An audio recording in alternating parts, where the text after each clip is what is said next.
Hon.Millie Grace Akoth Odhiambo, having been elected a member of the National Assembly, do affirm in the name of the Almighty God that I will bear true faith and allegiance to the people and Republic of Kenya, and I will obey, respect, uphold, preserve, protect, and defend this Constitution of the Republic of Kenya, and that I will faithfully and conscientiously discharge the duties of a Member of Parliament. Hi, I am Millie Odhiambo Mabona, Member of Parliament, Suba North, previously called Mabona Constituency. I have been twice elected as a Member of Parliament and served as nominated Member of Parliament as well. And so I'm doing my third term, but I've also served as a member of the Pan-African Parliament. So this is our chambers where we deal with several issues relating to the country, where we make laws. And I was lucky to start with the old chamber, and now I'm in the new, more modern chamber. The old chambers became the House of Senate. So welcome. Let me show you where I sit. I usually sit around here or here. And the reason I sit around here is because there's something in Parliament called catching the Speaker's eye. And this is rightly direct in front of the Speaker. So whether the Speaker likes it or not, they will see you. And yeah, because I'm very active in Parliament, I like sitting here so that the Speaker can see and know that I'm very active. You want to miss your holiday? We are game. We are going to be here with you for the long haul. So filibuster all you want.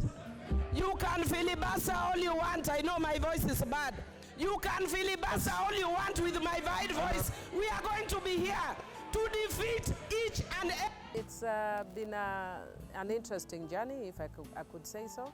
It's an interesting journey because when you are nominated, it gave me an opportunity to focus on the issues that are very dear to me, like the issues of women's rights, children's rights, and basically to represent the entire country on those issues that are very dear. And within that period, you do realize that I passed a lot of bills that are of a national nature, the Counter-Trafficking in Persons Act, the Treaty Making and Ratification Act, the Victim Protection Act, amongst many others, which are basically laws that are, cut across and protect the rights of women and children specifically. But it also gave me a platform to learn politics from a more comfortable zone. A lot of women sort of get into politics from the deep end. But when you get into a national platform, it gives you an opportunity from the comfort of Parliament and from the space of the political party to espouse issues that are dear to you.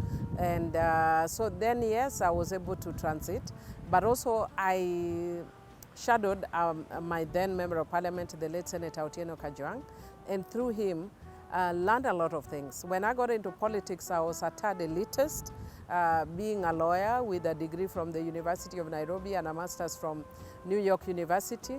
And so at some point when I was starting, I was a bit detached from the realities on the ground. But through shadowing Honorable Otieno Kajwang, I have learned many, many lessons. I have learned how to work very closely with local communities. I have learned to feel the pulse of local communities. And so yes, I was able to transit very easily. What motivated me to politics is a number of issues, but primary of which is the fact that you have alluded to, that when we were at the Cradle, we did a lot of work relating to children. We sought to protect the rights of children. And one of the things that came out very clearly was that sometimes that was hampered by a poor legislative agenda. Of course, I got a lot of culture shocks when I came into Parliament. The culture shock I got is that Parliament is totally different from what people see outside or think outside. When you're outside, people tell you how parliamentarians are paid very highly, how it is a very lucrative job, how you get a lot of money. That is the farthest from the truth. When you come into Parliament, you're actually a servant of the people. Any money you earn for the people. Any work you do for the people. You throw privacy out of the window.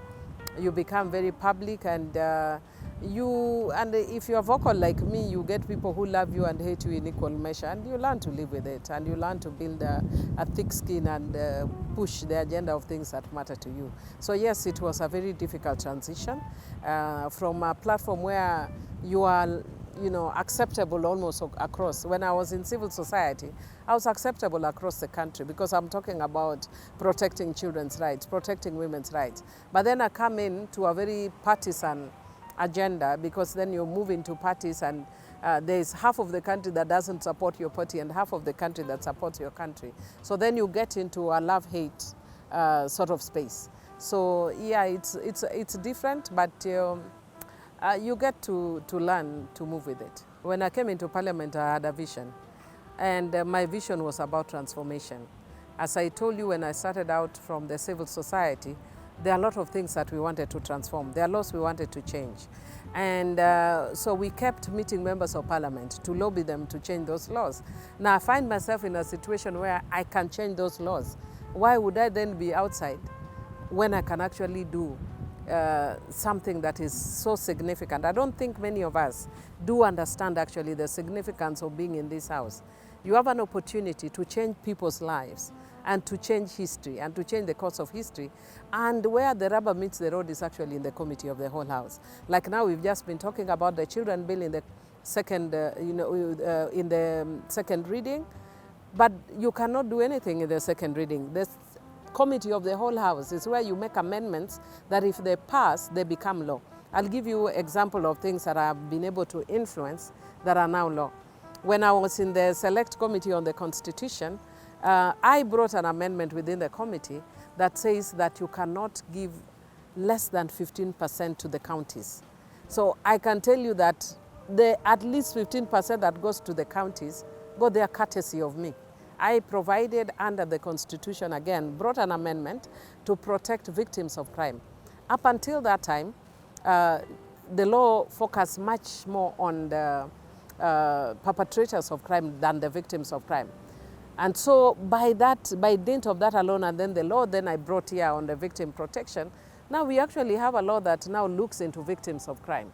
So that when you go into a court of law and you've been violated, you've been beaten up, or things are stolen, you are not just a passerby in court. You are actually a person that is aggrieved that the court should look at very specifically. So yeah, it is a significant part and the critical reason that actually should bring us here in Parliament. The tragedy is that a lot of us, including the members of the public, do not understand the role of Parliament, because our role is legislative, representation and oversight.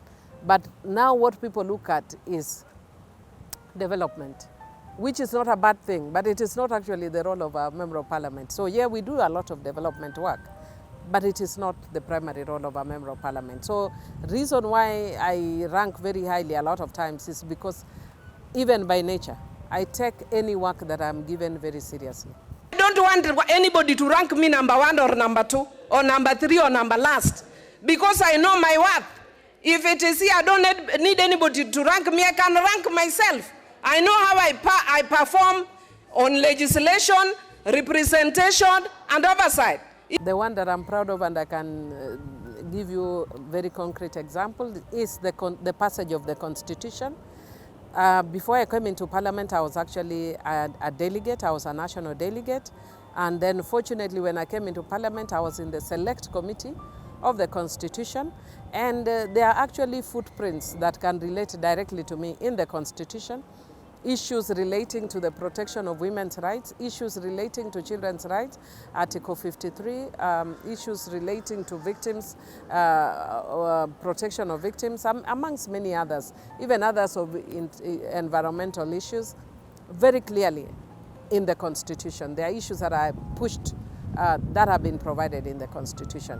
When I came into, again, of course, Parliament, I have pushed for certain pieces of legislation, the Counter-Trafficking in Persons Act, the Treaty Making and Ratification Act, whose main agenda is to make sure that we protect the gains in relation to women and children at an international level. The treaties that we had passed that protect women and children Now for you to take that away, you have to bring it into Parliament. So in a way, it safeguards the rights of women and children, but also gives gives parliamentarians a chance to look at laws that international obligations that Kenya wants or treaties that Kenya wants to ratify.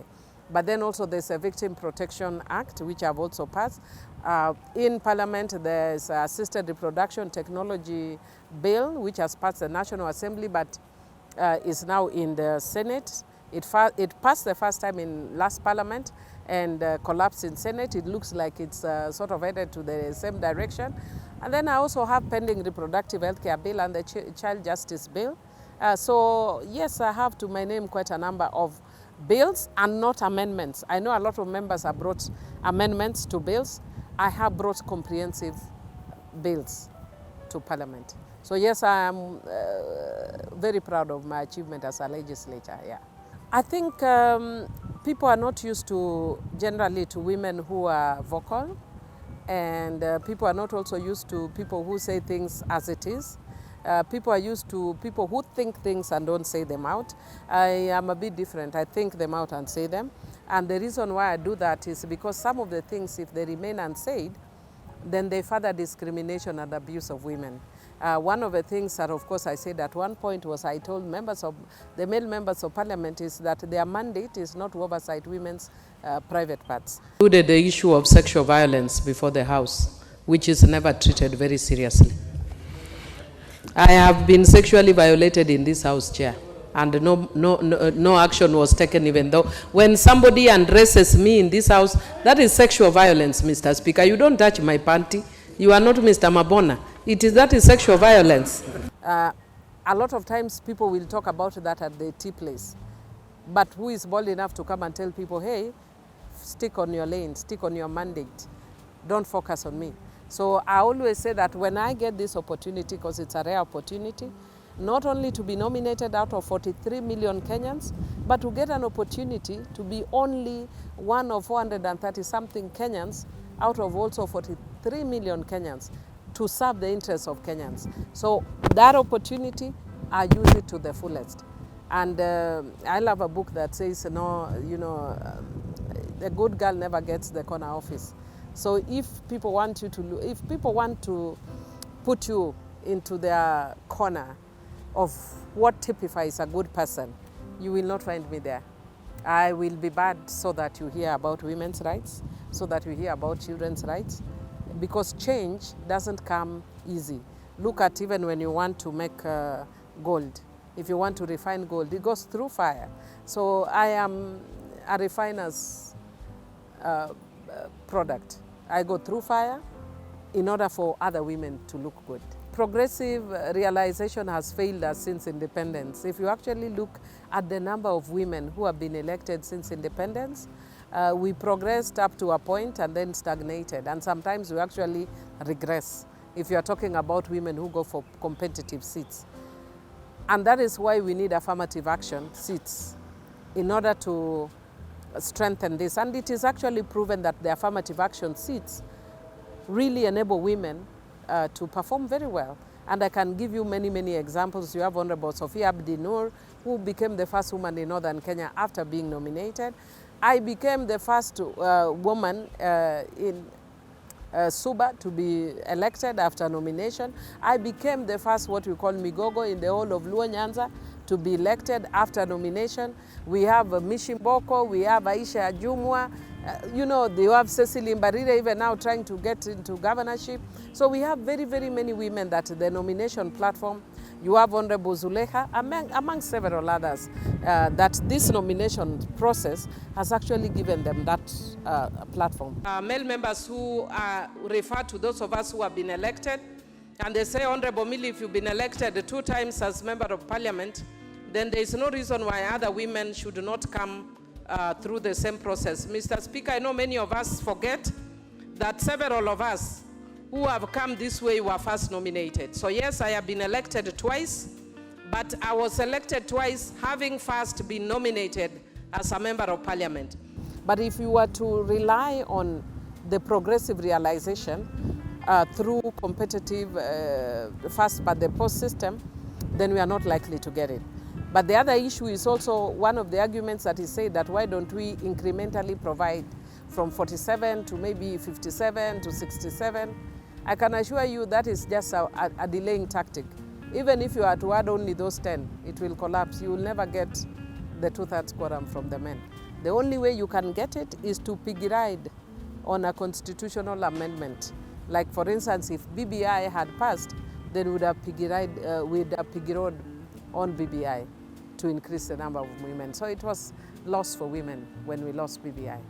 Yeah. I would advise women that we have a rare opportunity, almost as rare as the eclipse, because now you can actually vie against another woman. Please go for that.